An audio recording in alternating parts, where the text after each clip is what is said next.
আসসালামু আলাইকুম প্রিয় দর্শক, অন্য মঞ্চের আলাপচারিতায় আপনাদের সকলকে স্বাগত জানাচ্ছি। নমস্কার, আমি তরুণ ঘোষ।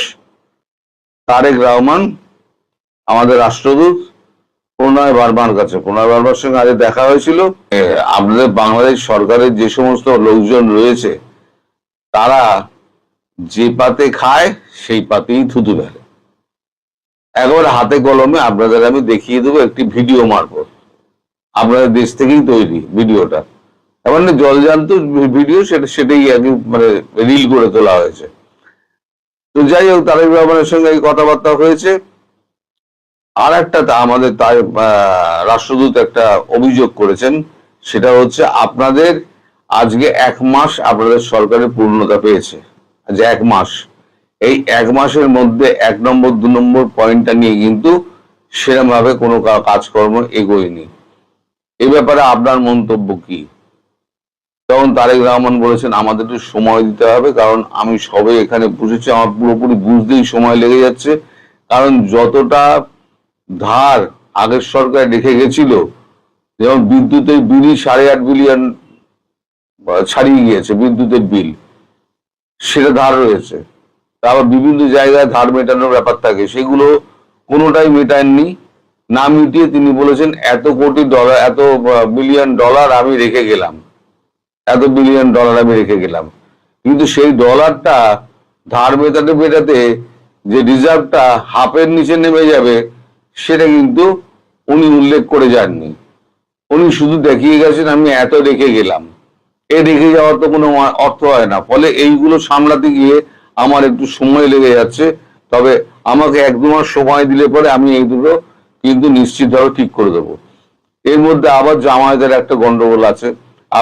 আপনারা নিশ্চয়ই দেখেছেন, চীনের রাষ্ট্রদূত, আপনাদের দেশে যে আছেন চীনের রাষ্ট্রদূত, তিনি এখন জামাতের ঘাড়ে চেপেছেন না, জামাত এখন চীনের রাষ্ট্রদূতের ঘাড়ে চেপেছে, বোঝা মুশকিল। কারণ আজকে চীনের রাষ্ট্রদূতের সঙ্গে একবার দাঁড়িয়ে থেকে জামাত নেতা, তিনি তো সমস্ত ঈদের সামগ্রী তিনি সমস্ত বিতরণ করলেন এবং খুব হাসি ঠাট্টা মসুলের মধ্যে দিয়ে কথাবার্তা হলো। এবং জামাত হুঙ্কার দিয়েছে যে আনুপাতিক হারে আসন সংখ্যা বিন্যাস করতে হবে এবং তাদের 10টা মন্ত্রিত্ব দিতে হবে। এই 10টা মন্ত্রিত্ব যদি না দেয়, তাহলে ঈদের পরে তাহলে একেবারে বাংলাদেশ অস্থির করে তুলে দেবে। এই যদি অবস্থা হয়, তাহলে এখন তারেক রহমান এখন কি করে দেশ চালাবেন? আমার তো মনে হচ্ছে তারেক রহমান দেশ চালাতে পারবেন না। এদিকে আমাদের ওই আপনাদের পররাষ্ট্রমন্ত্রী খলিলুর রহমান, তিনি যে দোহা গিয়েছেন, তিনি 12 ঘন্টার জন্য দোহা যাওয়ার নাম করে তিনি 2 দিন কাটিয়ে দিয়েছেন। দোহা থেকে আর তিনি ফিরছেন না। তিনি দোহায় কি করছেন সে নিয়ে অনেক প্রশ্ন রয়েছে। যে দেখা যাক তিনি দোহা থেকে ফিরে এসে আবার কি গাল গল্প দেন, তখন সেটা শোনা যাবে কোনি। তবে দোহাতে তার যে বেশ মিটিং ফিটিং চলছে এদিক ওদিক, সে খবর কিন্তু পাওয়া যাচ্ছে, সেটা নিয়েও কথাবার্তা হয়েছে। তো যাই হোক, এখন এই যে খাদ্যপণ্য সরবরাহ এবং বিদ্যুৎ, এই দুটো কিন্তু মানে, এবং তার সঙ্গে জ্বালানি তো বটেই, জ্বালানির কথা পরে আসছি, কিন্তু খাদ্যপণ্য সরবরাহটা হয়তো আমাদের এখান থেকে হয়ে যাবে। কারণ এখন বিশেষ খাদ্য এদিক ওদিক যাচ্ছে না, আমাদের এখন পর্যাপ্ত খাদ্যপণ্য রয়েছে, হয়তো খাদ্যপণ্য দিয়ে দেওয়া হয়তো হতে পারে। কিন্তু বিদ্যুৎ ব্যাপারটা আমি আপনাকে বললাম, ওটা পার্শ্ববর্তী আমাদের বেসরকারি হাতে, সংস্থার হাতে, তারা কি করবে না করবে তারা জানে। এবার আমি পরিশেষে একটা আপনাদের একটা মানে জ্বালানি নিয়ে, তেল নিয়ে আমি আপনাদের একটা ভিডিও দেখাই। এখন তার আগে একটু বলে নিই, আমাদের এখানে জ্বালানি দেওয়া নিয়ে সারা মানে আশেপাশের রাষ্ট্রগুলোকে জ্বালানি দেওয়া নিয়ে আমাদের এই মধ্যে কিন্তু বিক্ষোভ শুরু হয়েছে।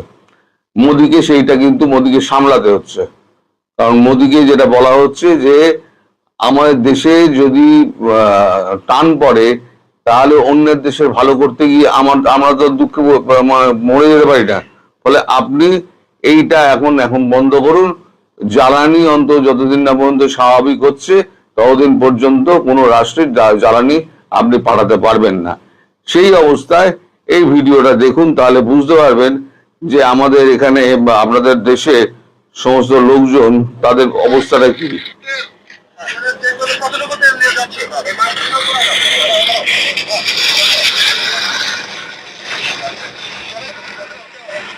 ভারতীয় ট্রাক, তার ট্যাঙ্কার দেখা হচ্ছে, তেল নাকি নিয়ে যাচ্ছে বাংলাদেশ থেকে।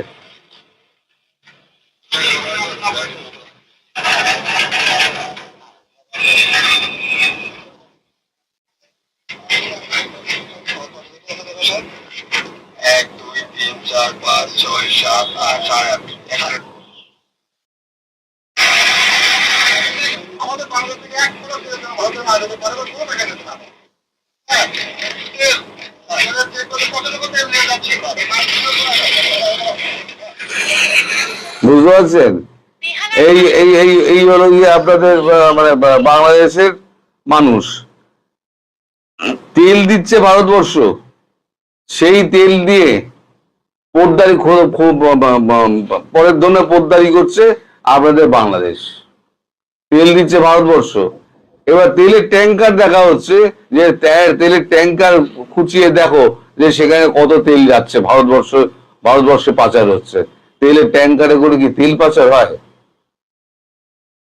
এই কি পাড়ার ছেঁচড়া চোর যে তেল নিয়ে ট্যাঙ্কার থেকে তেল চুরি করবে? এই হচ্ছে মোটা বুদ্ধির বাংলাদেশের জামাতি লোকজন। নিশ্চিতভাবে জামাত। এই দাড়ি ফাড়ি দেখেই বোঝা যাচ্ছে এই জামাত। তো এরা যে পাতে খায় সেই পাতেই এরা থুতু ফেলে। ভারতবর্ষ তেল না দেয়, কারেন্ট না দেয়, আর খাবার না দেয়, এমনি তেল মরে যাবে। এই যে তেলে এত রংবাজি দেখাচ্ছে না, যদি 3টে বন্ধ করে দেয় এমনি তেল মরে যাবে। তখন আর ওই কাঁটা দিয়ে দেখতে হবে না 8.5 আছে না 8 আছে, দেখতে হবে না আর। আপনাদের বাংলাদেশের ওই সমস্ত লোকেদের চরিত্র সে তো আপনারা আমার থেকে বেশি ভালো জানেন। তাই এদের নিয়ে যত কম কথা বলে তত ভালো, আপনারও সুখ আমারও সুখ। অতি সম্প্রতি প্রধানমন্ত্রী তারেক রহমান স্মার্ট কার্ড বিতরণ করেছেন। এটাকে ঘিরে কিছু গণমাধ্যম এবং টেলিভিশনে যারা কথা বলেন তাদের অনেকের কথাগুলো লক্ষ্য করেছি যে সরকারকে প্রশংসা করতে গিয়ে মিথ্যাচার এমন পর্যায়ে নিয়ে যাচ্ছে যে ওই গণমাধ্যমের সংবাদ ন্যূনতম গ্রহণযোগ্যতা আর থাকছে না। ধরুন স্মার্ট কার্ড, একটা সরকারের ধারাবাহিকতায় আর একটা সরকার আসলে সেটা দিতেই পারে, এটা খুবই স্বাভাবিক। কিন্তু বলা হচ্ছে এমন ভাবে যেন এই প্রথম বর্তমান সরকার মানুষের কল্যাণে স্মার্ট কার্ড দিচ্ছে। সেই বিষয়ে একটা তথ্য আপনাদের কাছে উপস্থাপন করি। আমি একটা ডকুমেন্ট প্রথমে আপনাদের কাছে প্রদর্শন করি।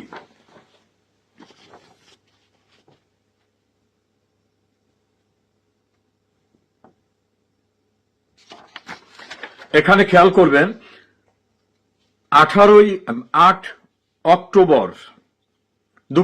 8 নভেম্বর 2023 তারিখে টিসিবি দেশব্যাপী 1 কোটি স্মার্ট ফ্যামিলি কার্ড বিতরণ শুরু কর্মসূচি নোটিশ দিয়েছে। এটা স্বাক্ষর করেছেন মোহাম্মদ হুমায়ুন কবির, টিসিবি প্রধান। সেখানে উল্লেখ করা হয়েছে মাননীয় প্রধানমন্ত্রী মহতী উদ্যোগে বাণিজ্য মন্ত্রণালয়ের সার্বিক নির্দেশনায় নিম্ন আয়ের 1 কোটি উপকারভোগী কার্ডধারী পরিবারের মাঝে প্রতি মাসে টিসিবি পণ্য সামগ্রী ইত্যাদি বিতরণ করা হচ্ছে। এই ফ্যামিলি কার্ডকে স্মার্ট ফ্যামিলি কার্ডে রূপান্তরের কার্যক্রম নেওয়া হয়েছে। আগামী 9 নভেম্বর 2023 তারিখ হতে কার্ডধারী পরিবারের মাঝে স্মার্ট ফ্যামিলি কার্ড বিতরণ শুরু করা হবে।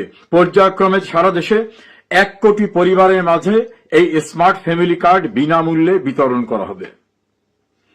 অর্থাৎ 2023 সালেই 1 কোটি ফ্যামিলি কার্ডকে কনভার্ট করে ফ্যামিলি স্মার্ট কার্ড করা হয় এবং সেটা বিতরণ করা হয়। তাহলে হঠাৎ করেই যে ফ্যামিলি কার্ড ইস্যু করা হচ্ছে এটা আদৌ সত্য নয়। এটা মাননীয় প্রধানমন্ত্রী, তৎকালীন প্রধানমন্ত্রী শেখ হাসিনার চিন্তাপ্রসূত এবং রাষ্ট্রীয় কল্যাণকর একটা প্রকল্প। দ্বিতীয় বিষয়টি হচ্ছে সামাজিক খাতে মানুষের সুরক্ষার জন্য কি করা হচ্ছে, এটা নিয়ে ইনিয়ে বিনিয়ে কিছু মিথ্যাচার করা হচ্ছে।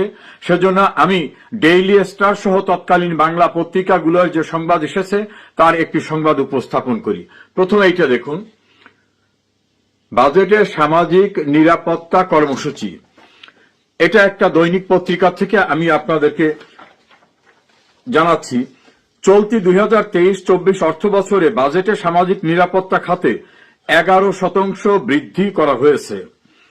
বাজেটের বিবরণ অনুযায়ী দেশে সামাজিক নিরাপত্তা বেষ্টনী খাতের আওতায় 123টি কর্মসূচি রয়েছে। 123টি কর্মসূচি রয়েছে সামাজিক নিরাপত্তা খাতে। এগুলি বাস্তবায়নের জন্য দায়িত্ব পালন করছে 24টি মন্ত্রণালয় ও বিভাগ। এগুলির মধ্যে 8টি কর্মসূচি হচ্ছে নগদ ভাতা, 11টি খাদ্য সহায়তা ইত্যাদি ইত্যাদি।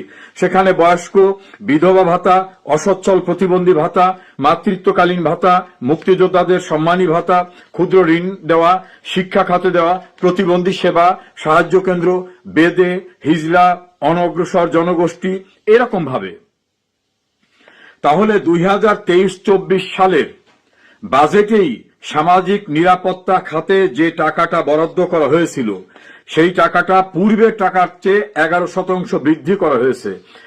1,13,000 কোটি টাকা বরাদ্দ করা হয়েছে। শেখ হাসিনা এই যে দরিদ্র পীড়িত মানুষদের,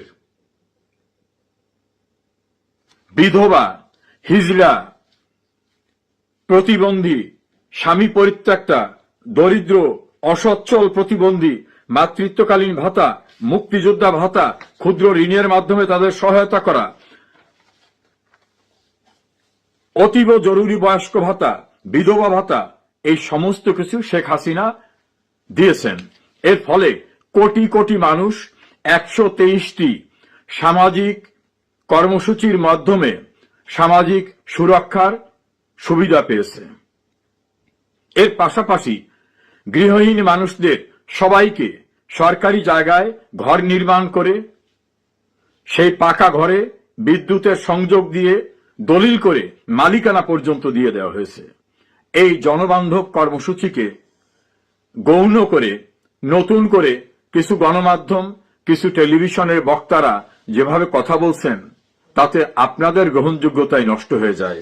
আমি যেটা প্রথমে দেখালাম যে smart family card Sheikh Hasina দিয়েছেন 2023 সালে, এটা নতুন কিছু না। ফলে বর্তমান সরকার সেই যে ফ্যামিলি কার্ড দিয়েছে যুগান্তকারী পদক্ষেপ, অতীতে কেউ ভাবে নাই, এ জাতীয় কথা যারা প্রচার করছেন আপনাদের নিজেদের গ্রহণযোগ্যতাই নষ্ট হয়ে যায়।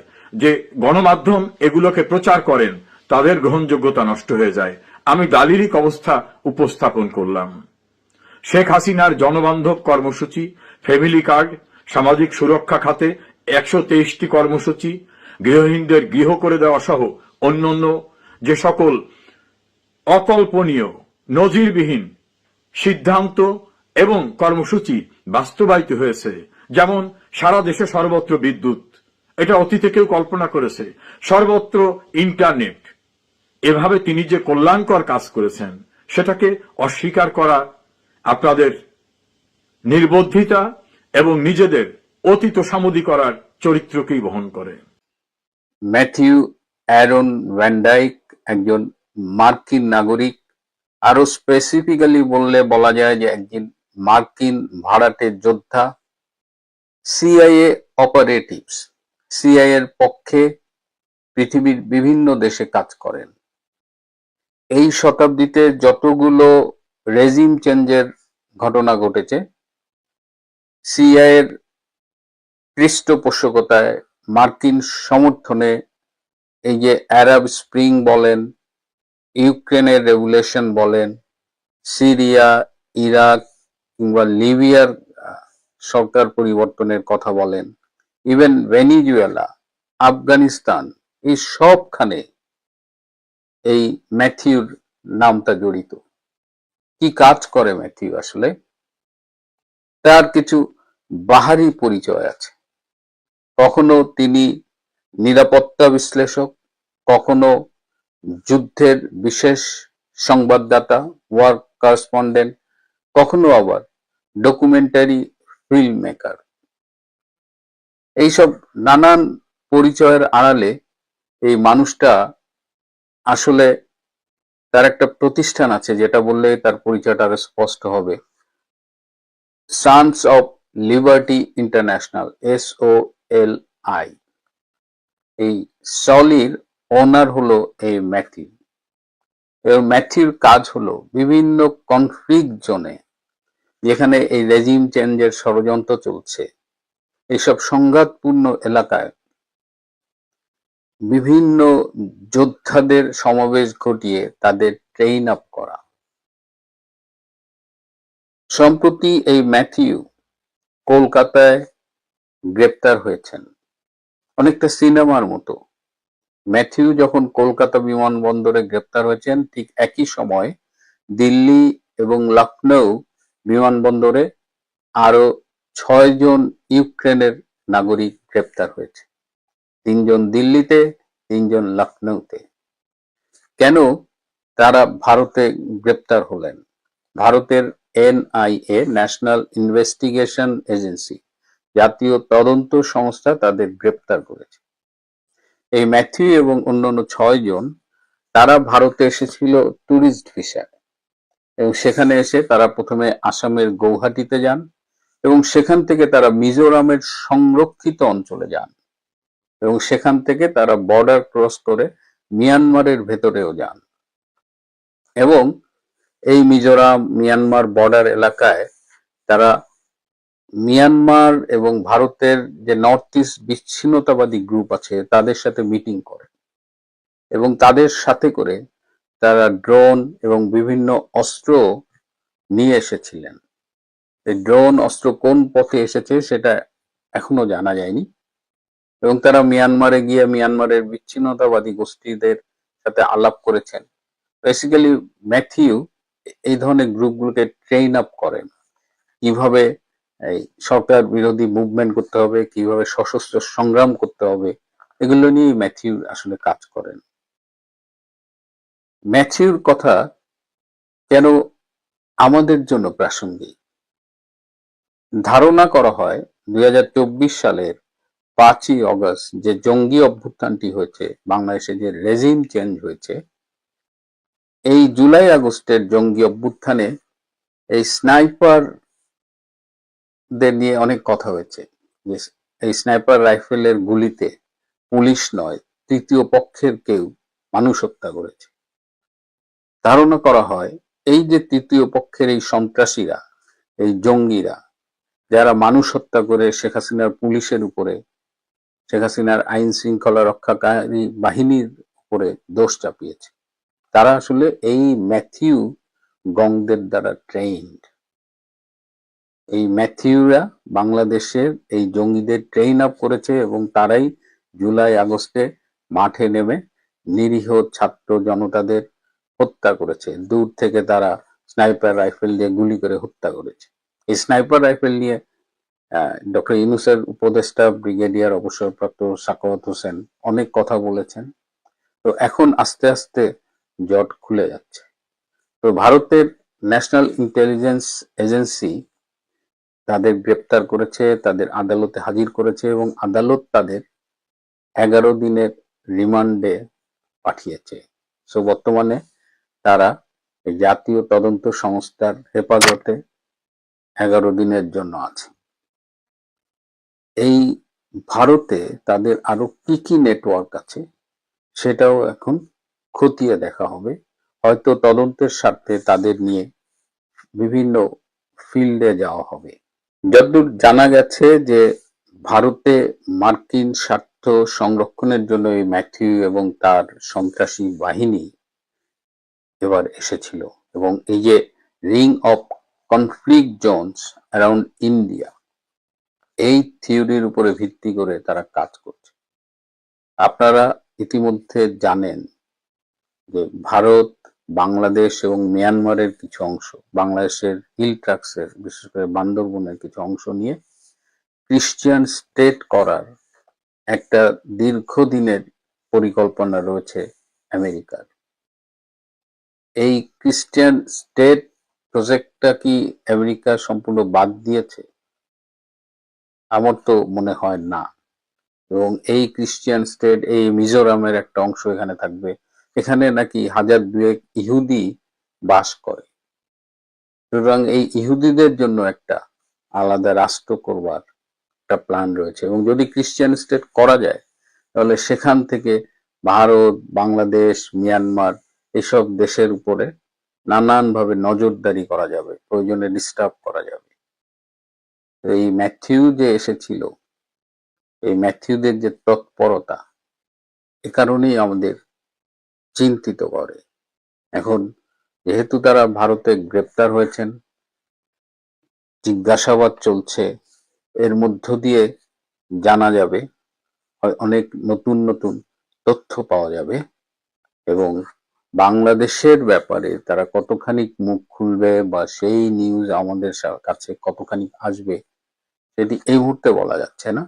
কিন্তু এটা খুব ইন্টারেস্টিং এবং একটু খতিয়ে দেখলাম তখন দেখলাম যে এই ম্যাথিউ এরা বিভিন্ন ট্রেন আপ করে এবং ম্যাথিউ যে ট্রেন আপ করছে সেই ভিডিও কিন্তু অনলাইনে আছে এবং সেই ভিডিও আমার কাছেও আছে, কিন্তু সেখানে যেহেতু অস্ত্রের ঝঞ্ঝানি ইউটিউব ওগুলো অ্যালাউ করবে কিনা এই জন্য আমি আপনাদের দেখাচ্ছি না। কিন্তু দুশ্চিন্তার বিষয় আসলেই।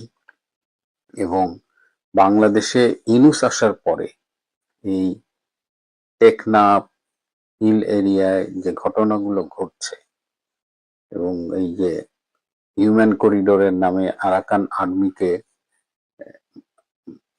যুদ্ধ করে সংঘাতে লিপ্ত হবার জন্য বাংলাদেশ সরকার যে সহায়তা করছিল এবং এখনো এই রমজান মাসেও দেখা যাচ্ছে পাহাড়ি অঞ্চলে আরাকান আর্মি একদম ওপেন তারা ইফতারি করতেছে এবং সেগুলো বাধা দেওয়ার কেউ নেই।